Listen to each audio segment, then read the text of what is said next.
Olá, bom dia.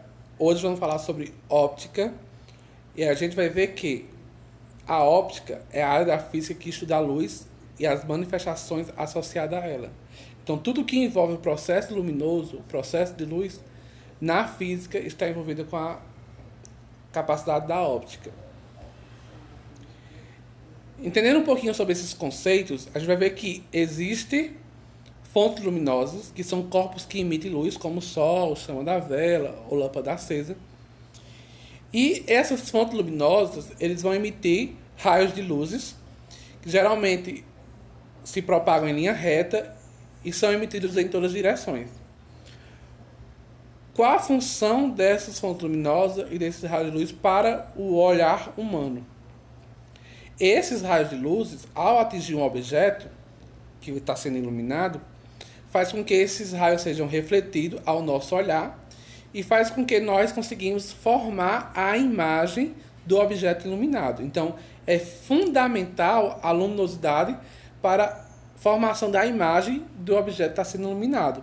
Então, hoje em dia, na era tecnológica, na utilização das mídias, é muito comum você ver a preocupação pela luz para garantir uma imagem com maior eficiência. Então, quanto melhor a luz, mais qualidade na imagem será possível.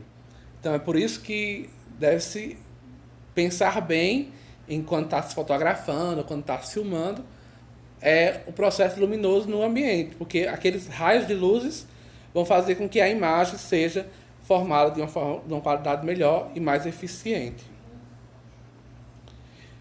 Esses raios de luzes, eles não interferem na propagação dos raios de outra fonte luminosa, mesmo que eles cruzem o caminho. E isso é garantido devido ao princípio da independência dos raios de luz. Então, esse princípio garante que, mesmo que esses raios de luz se cruzem, eles não vão interferir um no outro, por conta que eles são raios independentes. Um exemplo claro disso é aqueles palcos de festa que tem aqueles refletores com vários focos de luz em todas as direções e que ambos conseguem garantir um aspecto visual luminoso bem agradável, sem interferência um no outro.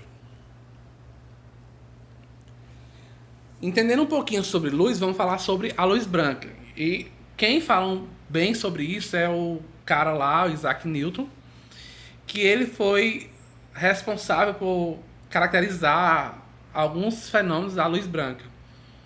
E aí ele descobriu que a luz branca, ela é proveniente do Sol, ela é composta por luzes de várias cores. É bem comum a gente fazer aquele experimento do prisma, colocar uma luz sobre o prisma, e quando você coloca a luz sobre o prisma, você consegue ver um espectro de luzes diferentes, de cores diferentes, luzes de cores diferentes, que é o que a gente chama de as cores do arco-íris. O arco-íris é formado por 7 cores: vermelha, alaranjada, amarela, verde, azul, anil e violeta. Porém, na verdade, o arco-íris ele tem inúmeras cores distintas, que são a variação de tons de cada cor dessa. Então, vários tons de vermelho, vários tons de alaranjado, vários tons de amarelo, e aí sucessivamente. Quando você está utilizando algum recurso digital de pintura ou que com coloração, se você clicar na, na ferramenta da cor, ele vai dar um tubo com uma diversidade de cores associados uns aos outros.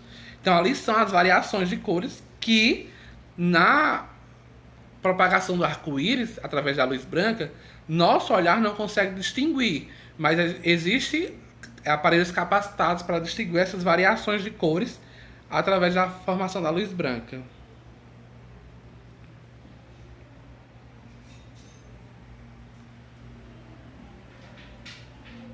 E aí quando eu tenho essa quantidade de cores associada entre elas, essas cores que formam arco-íris associadas entre elas, e elas atingem simultaneamente o olho humano, eu tenho a sensação visual da luz branca, como a gente pode ver aí nesse exemplo.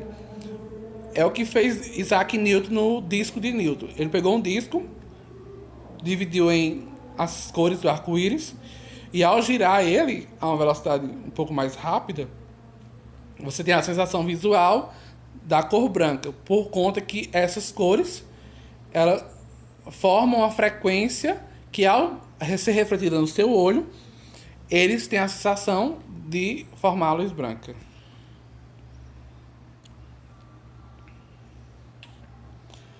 As cores primárias de luz são aquelas cores que vão formar todas as outras cores, inclusive a luz branca, quando associada entre si. São vermelha, verde e azul. E essas cores, elas de luz, quando elas se reúnem, elas, além de formar a luz branca, nas proporções iguais, mas em proporções diferentes, ou em quantidades diferentes, elas vão formar várias outras cores. E aí é o que a gente está vendo aqui. Então, se eu pegar a luz vermelha com a luz verde, eu vou ter a sensação visual da luz amarela.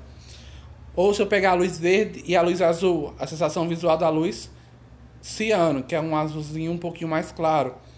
Então, essas tonalidades de cores é o que a gente estava falando sobre as variações de tons. Então, quando eu associo essas luzes primárias entre si ou em proporções diferentes, elas vão ter a sensação visual de formar várias outras tonalidades de cores. Um exemplo claro disso é as cores dos monitores de TVs. Então, se você chegasse bem próximo à televisão, você ia ver que ela era formada por quadradinhos com essas três cores primárias de luz: a vermelha, a verde e a azul. E aí, quanto maior a quantidade dessa pigmentação de luz, dessa formação de luz, maior a qualidade dessas TVs. Uma curiosidade é que hoje em dia tem algumas TVs que vêm com a coloração branca, que é o RGBW. E aí essa luz branca associada com as três cores primárias ocorre um pouquinho da perca da qualidade da imagem.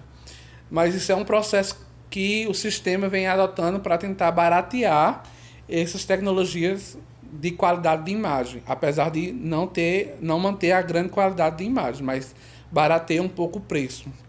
E a gente vai ver que os objetos eles são refletidos de acordo com a sua coloração. Ou seja, se a luz branca atingir um objeto branco, ele vai refletir todas as cores primárias e as suas associações entre elas. Mas se a luz branca atingir um objeto preto, ele não vai refletir cor nenhuma. Então a imagem vai ser uma tonalidade escura. E aí, se ela refletir sobre o objeto vermelho, ela vai refletir a luz vermelha. Então, sucessivamente com as outras cores primárias. Então, a luz branca ela vai refletir de acordo também com o objeto, a coloração do objeto, a sua superfície. Tudo isso vai variar na formação do processo de luminosidade.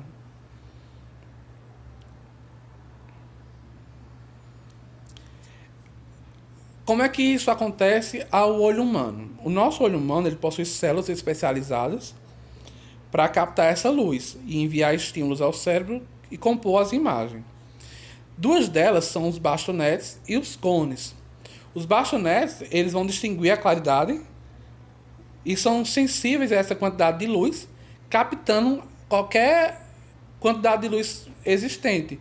É por isso que quando você está em um ambiente escuro, não fica uma cegueira total. Você tenta buscar em algum momento algum ponto que reflita, nem que seja pouca a quantidade de luz, mas que reflita essa quantidade de luz, graças a essas células que são os bastonetes. Já os cones, eles funcionam quando a claridade é mais intensa, e eles são sensíveis às luzes vermelha, luz verde e azul, porque existem cones específicos para cada uma dessas cores, dessas luzes. Então existe o cone receptor da luz vermelha, o cone receptor da luz verde, o cone receptor da luz azul. E aí, como a gente já viu, essas cores formam todas as outras cores, inclusive a luz branca. E aí, eles são capazes de formar as imagens coloridas na nossa visão e manter essa resposta ao nosso cérebro, formando essas imagens com a variabilidade de cores. Quando alguém, de alguma forma, nasce sem essa percepção de algum tipo de cor, esse distúrbio visual de algum tipo de cor, ele não consegue diferenciar algumas cores. É o que acontece com o daltonismo. Então, ele impede que o indivíduo realize parcial ou totalmente a diferenciação de cores. é mais frequente pessoas com dificuldade em distinguir o verde do vermelho. Então ele tem uma dificuldade ou tem uma deficiência nessas células do olho, que são os cones, vermelho e verde. E aí ele não vai conseguir distinguir quem é vermelho e quem é verde. Ele não consegue ver. Apesar de existir outras variações de daltonismo. As cores primárias de corantes. A gente está falando de cores primárias de luz, agora vamos falar um pouquinho de cores primárias de corantes. Existem três, que são as magenta, ciano e amarelo. Elas vão formar outras variedades de cores. Porém, uma curiosidade é que se eu pegar essas três cores em proporções iguais, elas vão formar as três cores primárias de luz: verde, vermelho e azul. E aí, outra curiosidade é que, como estou falando de corantes, como se fosse tinta, se eu juntar essas três tonalidades, magenta, ciano e amarelo, ou verde, vermelho e azul, eu não vou formar a cor branca como nas luzes.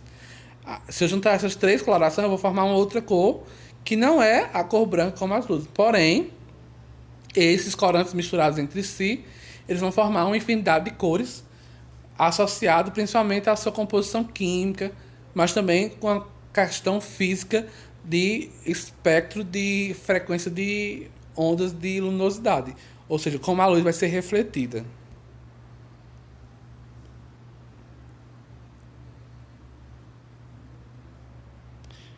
Quando esses raios de luz atingem a superfície, pode ocorrer três formas diferentes: uma reflexão, uma refração e uma absorção. A reflexão é quando os raios de luz batem e são refletidos, como se você pegasse um espelho e colocasse ao sol. Você percebe que ele forma um reflexo daquela luz do sol. Isso é o que a gente chama de reflexão. A refração é como se você colocasse um vidro transparente. Os raios do sol batem e ultrapassam o vidro para o outro lado da superfície. E a absorção é como se fosse um vidro fumê.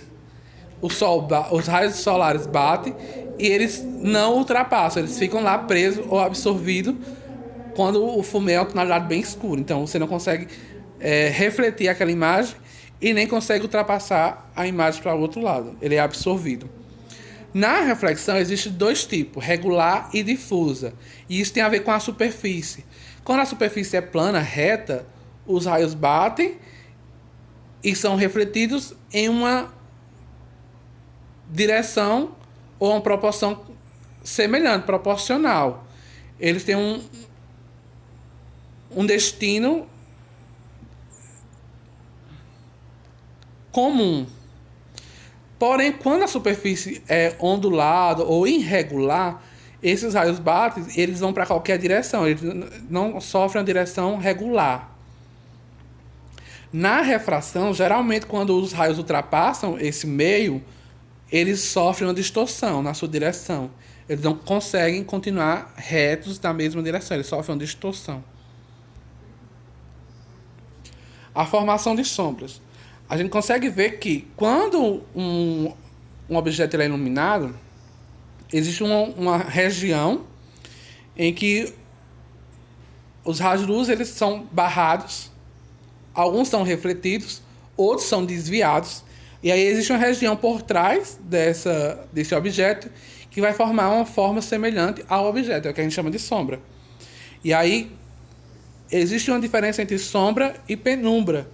Então, a penumbra é quando eu coloco duas fontes de luz sobre um objeto e a gente vai ver que existe um sombreamento em tons diferentes. Uma sombra mais escura e uma sombra mais clara. A sombra mais escura eu vou chamar de sombra mesmo. E as partes com a sombra mais clara eu chamo de penumbra. Porque esse cruzamento dos raios de luzes faz com que eu tenha uma formação de tonalidades de sombras diferentes. Imagem em espelhos planos. A reflexão regular da luz. Então, quando eu tenho um espelho plano, que é aquele espelho reto,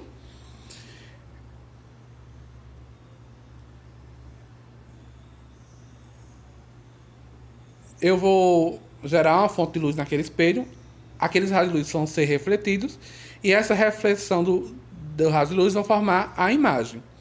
Geralmente, a imagem ocorre uma reversão de imagem. Ele troca a direita e a esquerda de lugar. Então, quando você está se olhando no espelho, ocorre essa troca de direita e esquerda de lugar. É o que acontece também na câmera da selfie. Ocorre uma reversão de imagem. Essa formação da reflexão dos raios de luz, ela ocorre essa distorção ou essa reversão de imagem. A imagem em espelhos convexos, a parte convexa é aquela parte mais para fora da concha, da colher. É a parte de fora da colher, que ela é mais arredondada para fora. Então, esses espelhos eles são utilizados geralmente porque, além de dar a imagem direita, ou seja, sem inverter, ele transforma o objeto menor. E aí vai aumentar o campo de visão. Ele permite visualizar uma região maior. É muito comum você ver isso em algumas lojas que tem aquele espelho lá no canto, porque você consegue visualizar uma região maior da loja em um tamanho menor e você não há a inversão da imagem. A parte oca da colher, que é a parte côncava, a parte de dentro, é o que a gente chama de espelhos côncavos. Então, existem duas variações para a utilização desses espelhos. Quando os objetos estão distantes, a imagem é invertida e menor que o objeto. Porém, quando os objetos estão próximos, a imagem é direita, ou seja, não há inversão da imagem, e maior que o objeto. Então, ele permite ampliar aquela imagem. Ele é muito comum utilizado naqueles espelhos de maquiagem, porque você tem um aumento na imagem. E também muito comum naqueles espelhos de dentista, que ele consegue ampliar a imagem para visualizar melhor a formação dentária. A refração da luz, como eu estava falando para vocês. A refração da luz é quando a luz ultrapassa a superfície para o outro lado, né? Então, vejam bem, geralmente essa refração da luz ela consegue distorcer a imagem. Um exemplo claro disso é esse experimento aí do lápis. Colocar o lápis num copo com água, visualmente você tem a sensação que o lápis está torto ou distorcido. Porque quando esses raios de luz ultrapassam essa superfície, eles tendem a desviar a sua direção, ou distorcer a sua direção. Então, eles não conseguem permanecer retos. Eles distorcem um pouco a imagem. Um outro exemplo claro é o raio de luz nas gotas de água. É por isso que geralmente acontece os arco-íris após as chuvas ou antes das chuvas, porque aquela atmosfera está úmida ou com grandes partículas de água. Então, aquela luz branca, ao ser refletida, ela é absorvida na água, ela ultrapassa, ocorre a refração na água e depois é refletida. Então, isso faz com que ocorra a distorção naquela luz branca do sol, formando várias cores, que é o arco-íris. É só isso, gente, sobre a óptica. Tenham bons estudos e um forte abraço.